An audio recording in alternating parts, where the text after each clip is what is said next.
A maioria dos adultos não consegue entender a fascinação que o Slipknot tem entre a molecada desde os anos 90. Nesse vídeo eu vou explicar por quê.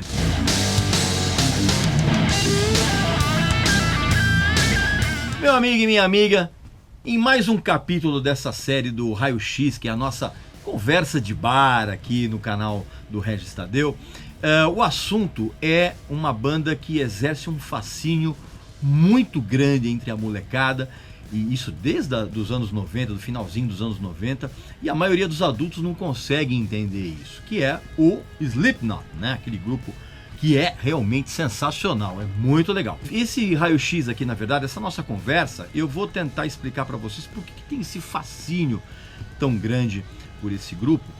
E, na verdade, não tem como a gente não começar a falar do Slipknot, a não ser pelo fato de que eles surgiram no final dos anos 90 na esteira daquele movimento de New Metal. Lembra que deu ao mundo o Korn, o Limp Bizkit, o Deftones, um monte de outras bandas.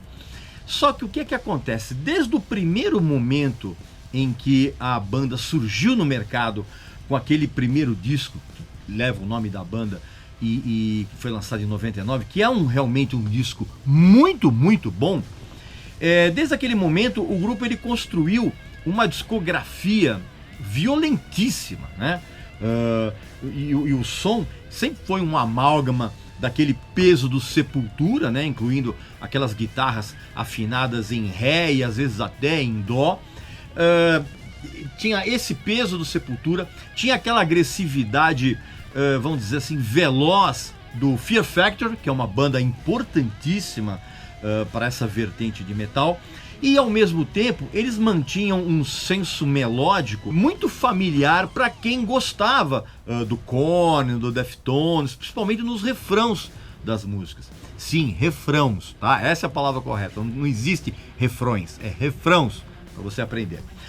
E antes que eu continue com esse papo aqui, não esquece de fazer a assinatura aqui do canal, se inscrever, aquela coisa toda que você já sabe como faz. Mas enfim, como eu estava dizendo, havia uma grande confluência de estilos dentro do Slipknot. Inclusive, também é engraçado porque, assim, ao mesmo tempo que os refrãos das canções tinham uma linha melódica muito bem definida, isso alternava com aqueles vocais guturais, que era a grande influência que a banda tinha do Sepultura, né? Na época que o Max cantava, fazia aquelas vozes guturais, vamos dizer assim, né? Então, todo esse amálgama formou o som do Slipknot. Aliás, não foi à toa que o antigo produtor do Sepultura, o Ross Robinson, ele se ofereceu para produzir esse primeiro álbum do Slipknot, fez a ponte para que a banda fosse contratada pela Roadrunner, né, que era uma gravadora muito forte na época, e a Roadrunner conseguiu encaixar o Slipknot no Ozzfest, que é aquele festival organizado pela Sharon Osbourne, né, que tinha o Ozzy Osbourne como headliner, evidentemente, e a gravadora conseguiu encaixar o grupo naquela edição de 1999, e aquilo ali foi um sucesso tremendo entre a molecada. O público era basicamente formado por adolescentes e jovens, tal, não sei o que, bababá. Então a aparição do Slipknot naquele momento específico, naquele rescaldo do New Metal, né, que já estava já no final, aquilo ali foi um estrondo, foi um sucesso tremendo. Mas a grande atratividade do Slipknot entre a molecada, evidentemente que foi essa união desse tipo de som com um conceito estético muito bem elaborado, mas que não era original. Eu vou contar isso no final do vídeo. Mas não vem ao caso eu contar agora, mas assim, o que você precisa saber é o seguinte, que esse conceito estético, para a gente falar um pouco a respeito dele, a gente tem que voltar um pouquinho na origem da banda. Por quê? Porque eles vieram de uma cidade no meio do nada, uma cidade chamada Des Moines, e ela no estado também onde não acontecia nada, né, que é o Iowa, lá nos Estados Unidos, né? E você sabe muito bem que quando você está num lugar que você não tem nada para fazer, esse é o cenário perfeito para começar a surgir um monte de bandas, né? Você lembra o que aconteceu em Seattle, né, com o grunge? Aqui no Brasil, o que aconteceu com Brasília, né? O pessoal não tinha nada para fazer lá, filho de diplomata com punk. Você lembra o que aconteceu? O surgimento daquelas várias bandas. O Slipknot, ele surgiu no meio do nada, tendo na sua formação integrantes de diversos outros grupos ali da cidade, ali das redondezas. E aí, quando a banda apareceu para o mundo, ela mostrou um show espetacular e caótico, e sempre tem sido assim. E evidentemente que esse caos, né, que é um caos muito bem ensaiado, diga-se de passagem, ele tem um conceito estético sensacional. E é isso, junto com o som, que atraiu a molecada. Por quê? Porque a molecada tem a tendência de se ligar em personagens. Seja por intermédio dos quadrinhos, seja por intermédio da influência dos desenhos. O público mais jovem que começa a consumir música, principalmente música pesada, essa molecada tende a se ligar nessa coisa dos personagens. E o conceito do Slipknot, ele era perfeito, porque ele tinha um monte de gente com máscaras escondendo a identidade, exatamente como o Kiss tinha feito nos anos 70. Lembra que teve uma época que você não conhecia, os caras se escondiam completamente, você não fazia ideia de como eram as fisionomias dos caras do Kiss. A mesma coisa era com o Slipknot, você não sabia quem eram os caras que estavam por trás daquelas máscaras. E outra, aquelas máscaras que eram, de um ponto de vista infantil, adolescente, aterrador. Mas aterrador no bom sentido, porque o que acontece? De uns tempos para cá, mais precisamente do final dos anos 90, toda essa molecada começou a ter um certo apreço por monstros, né? Não foi à toa, por exemplo, que de uns tempos para cá você vira e mexe, você vê desenhos baseados em personagens que são monstros, né? Lembra de Hotel Transilvânia? Que é uma coisa mais infantilizada, mas baseada em monstros. Isso vem desde o comecinho dos anos 90. A molecada começou a se ligar nessa estética que é ao mesmo tempo infantil e ao mesmo tempo transgressora, assustadora. E as máscaras dos caras do Slipknot refletiam exatamente esse tipo de perfil. Então você tinha isso, e na verdade esse conceito de máscaras foi criado por um dos fundadores do Slipknot, que era o percussionista Shawn Crahan, que era o número 6 da banda. E esse era uma outra coisa muito interessante que tinha no grupo. Os caras eram mascarados, ninguém tinha nome, todo mundo era designado por números, ok? Então, no caso, esse conceito de máscara e coisa veio meio que da cabeça do Shawn Crahan, que se autodenominou número 6, o percussionista. Então você tinha os números em vez dos nomes, todo mundo com os macacões vermelhos, como se fossem funcionários de fábricas, e que era inclusive uma outra conexão que eles tinham com o conceito industrial que o som do Fear Factory tinha. Tinha também o lance das percussões em latões de metal para acentuar essa pegada industrial. E tinha também os samplers, que inclusive na banda era comandado pelo tecladista Craig Jones, que era o número 5. E tinha também o lance dos scratches, que era feito pelo DJ Sid Wilson, que era o número 0 da banda. Então, olha só, você tem uma banda extremamente pesada, influenciada por Sepultura, Fear Factory e toda aquela cena de nu metal, tocando de uma maneira extremamente agressiva, todo mundo mascarado, sem revelar a identidade, não tinham nomes artísticos, eram números apenas. Cara, a molecada se ligou nisso de uma maneira praticamente instantânea. Mas também nada disso também aconteceria se o som do Slipknot não fosse realmente sensacional e que eles conseguissem levar para o palco toda aquela confusão, aquele caos, aquela agressividade que eles mostravam nos discos. E os shows do Slipknot eram realmente hipnotizantes. Pra você ter uma ideia, no começo, nos primeiros anos da banda, quando eles alcançaram o estrelato, uma das performances que eles tinham no palco é de um ficar dando porrada no outro. E na verdade essas porradas eram para valer.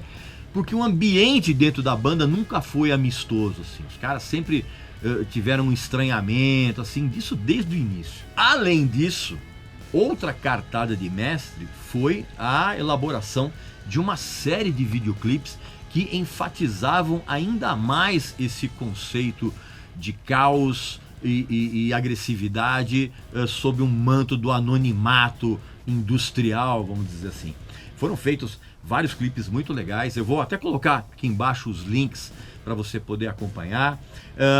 Várias músicas foram incluídas em trilhas sonoras de filme, por exemplo, eu lembro agora, por exemplo, do Resident Evil, por exemplo, que teve músicas do Slipknot incluídas, aquela refilmagem do Rollerball, é o que eu me lembro agora no momento. Mas então tudo isso acabou criando um apelo muito forte para a molecada. Aí teve também toda aquela carga vinda dos videogames, que eram extremamente violentos. Cara, juntou tudo isso e fez com que esse fascínio pelo Slipknot alcançasse um patamar que gente adulta, na época e mesmo hoje, não consegue entender muito bem.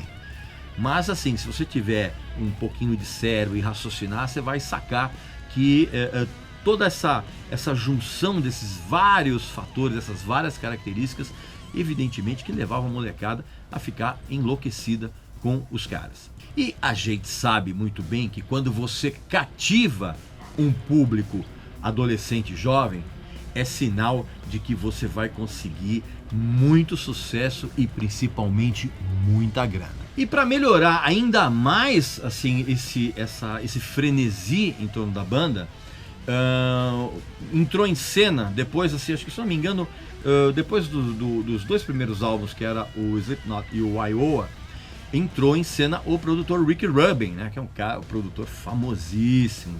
Não vou nem precisar explicar os trabalhos que o Rick Rubin fez.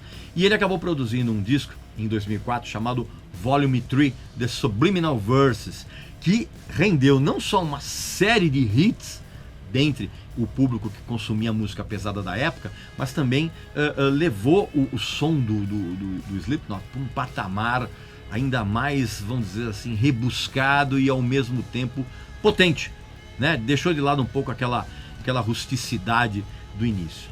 Mas aí, como acontece sempre, né? Como o ambiente interno deles não era muito bom, começou a rolar um monte de discussões, um monte de tretas. E aí alguns integrantes começaram a fazer seus trabalhos paralelos. E isso acabou aumentando um pouco o espaço de tempo entre um disco e outro, né? Eu lembro, por exemplo, que o batera, o Joey Jordison, que é um batera espetacular, ele montou um grupo chamado Murder Dolls, que é bem legal, uma banda meio de punk de horror, assim, que é uma banda bem interessante. Mas e aí foi o momento em que eles começaram a aparecer meio sem máscaras, né? O Joey Jordison aparecia meio maquiado no Murder Dolls, mas aí o que acontece? Nesse meio dessas brigas, o vocalista Corey Taylor, ele resolveu ressuscitar a antiga banda que ele tinha antes do Slipknot, que era o Stone Sour. E aí ele apareceu de cara limpa. E aí eu confesso a você que a coisa do Slipknot perdeu um pouco da graça, porque aí começaram a aparecer fotos também dos outros integrantes sem máscara, você tá entendendo? Aí na minha opinião, né, esse conceito começou a dar uma esvaziada, assim. A molecada acho que nem prestou atenção nisso, né? E é engraçado porque já de uns tempos pra cá, os integrantes do Slipknot, eles vêm aparecendo ocasionalmente de cara limpa, né? Principalmente o Corey Taylor, né, com o Stone Sour. E é engraçado porque esse conceito, ao mesmo tempo em que o Slipknot foi perdendo um pouco desse conceito de anonimato, essa estratégia acabou sendo assumida por uma outra banda, também de uma maneira genial, que é o caso do Ghost, que tem lá as suas trocas de papas, né? E tem os seus integrantes, que também não tem nome, não tem número, nada, são os Nameless Ghouls, né? E o que acontece? Então esse conceito também do Ghost, parte dele foi derivado dessa coisa do Slipknot, só que evidentemente com outro tipo de som, né? O Ghost tem uma influência muito maior de bandas como o Blue Oyster Cult, por exemplo. Aliás, o Ghost é um tema que eu vou trazer muito em breve aqui no nosso raio-x para a gente discutir. Antes de eu continuar com esse papo, eu tenho uma mensagem muito importante para você que é pai, mãe e está preocupado com a educação dos seus filhos e principalmente com a sobrevivência deles num planeta cada vez mais dominado pelo lixo plástico. Presta atenção. Era só o que faltava. Além de nós estarmos cercados por esse lixo plástico que invade o nosso cotidiano, ficamos sabendo agora que estamos ingerindo essa porcaria. Pois é, estudos recentes demonstraram que existem micropartículas de plástico em 90% das marcas de sal que a gente consome. Pois é, acredite se quiser. E sabe de onde vem essa quantidade de microplásticos?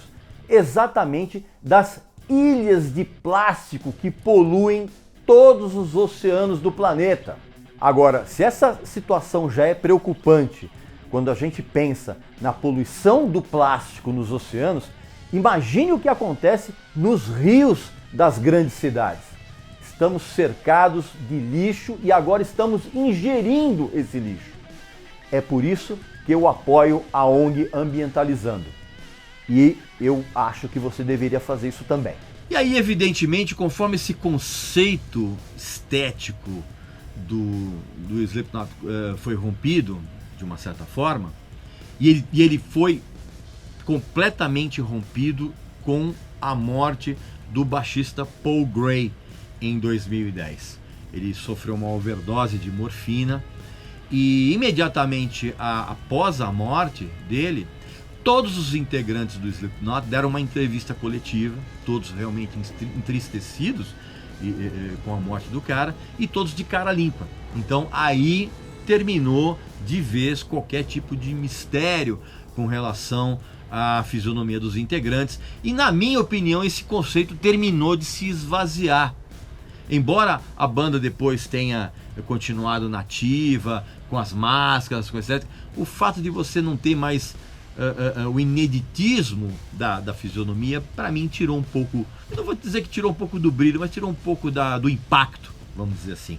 E na verdade, quando o Paul Gray morreu, eles fizeram uma coisa absolutamente vergonhosa. Eles começaram a tocar em festivais, nos shows, tendo um baixista substituto escondido nos bastidores, que para mim é uma coisa absolutamente vergonhosa, mas que dá bem a medida de como funcionam as coisas no mundo dos contratos, dos advogados, daquela coisa toda, porque seria muito legal se tivessem colocado o substituto do cara com uma outra máscara, você tá entendendo? Dentro daquele conceito, com uma outra máscara. Só que os caras não fizeram isso, problema de contrato e não sei o que, blá blá blá, aquela coisa, toda aquela burocracia. Os caras acabaram tendo essa atitude vergonhosa de deixar um baixista nos bastidores tocando, enquanto a banda tinha um integrante a menos no palco. Uma coisa absurda, né? Aí, para quebrar ainda mais esse lance do conceito sonoro e estético do grupo, o batera Joey Jordison, ele foi mandado embora, foi simplesmente despedido do Slipknot em 2013, se eu não me engano, né? E ele foi substituído por um outro batera também muito bom, chamado Jay Weinberg, que na verdade é filho do Max Weinberg, que é o baterista do Bruce Springsteen. Incrível isso, né? O cara é muito bom mesmo. A última notícia que a gente teve do Slipknot é que vai sair um disco agora em agosto, né? E eu desconfio que vai ser o último. Por quê? Porque eles têm um disco, se eu não me engano, eles têm um disco a dever para a gravadora, que é esse que eles vão lançar. E eu acho que a banda vai terminar porque, primeiro, cara, eles estão muito desgastados entre eles, assim, alguns integrantes se detestam. E, recentemente, o percussionista Chris Fang, que era o número 3, ele simplesmente entrou com um processo contra a banda. E mesmo sem sair dela. Olha que coisa maluca. Ele está processando a banda, principalmente o vocalista Corey Taylor e o percussionista, o Shawn, por reter parte dos lucros da venda de merchandising, cobrança de imposto indevido, desvio de verba, desvio de lucro, aliás, da banda para umas entidades fundadas pelos dois, assim, que parece que são umas empresas meio fantasmas. E obviamente que quando ele entrou com o processo, dias depois ele foi demitido do grupo, evidentemente, né? A gente só não sabe se essas músicas que vão ser lançadas em agosto ainda tem a participação do cara. Agora, depois de tudo que eu contei, eu acho que fica muito claro para você que está assistindo esse vídeo por que a molecada devota uma paixão assim, avassaladora pelo Slipknot. É essa união de som, de um conceito estético muito bem amarrado. Só que eu tenho uma coisa para falar para você. Esse conceito, ele não é inédito. Pois é. O que você tem que saber é que parte de toda essa coisa da máscara, das roupas, isso foi meio copiado de uma banda americana que é razoavelmente conhecida no underground lá dos Estados Unidos, mas que pouca gente conhece aqui no Brasil. A banda chama-se Mushroom Head. E eu vou colocar aqui trechos de vídeos e fotos dos caras e você vai perceber que as máscaras do Slipknot foram realmente muito copiadas dos integrantes desse grupo. Só que tem um detalhe, esse grupo é de 1993, muito antes do surgimento do Slipknot. Ou seja, nada se cria, tudo se copia. Pois bem, meu amigo e minha amiga, esse então foi o Raio X de hoje, essa nossa conversa de bar, assim, bem informal, que a gente tem aqui no canal do Regis Tadeu, que sou eu mesmo. Não esquece de fazer a inscrição aqui, né, blá blá blá, aquela coisa toda que você já sabe. E eu volto muito em breve com mais um capítulo dessa série do Raio X aqui, que é a nossa conversa informal aqui no canal, tá bom? Então um abração e até a próxima.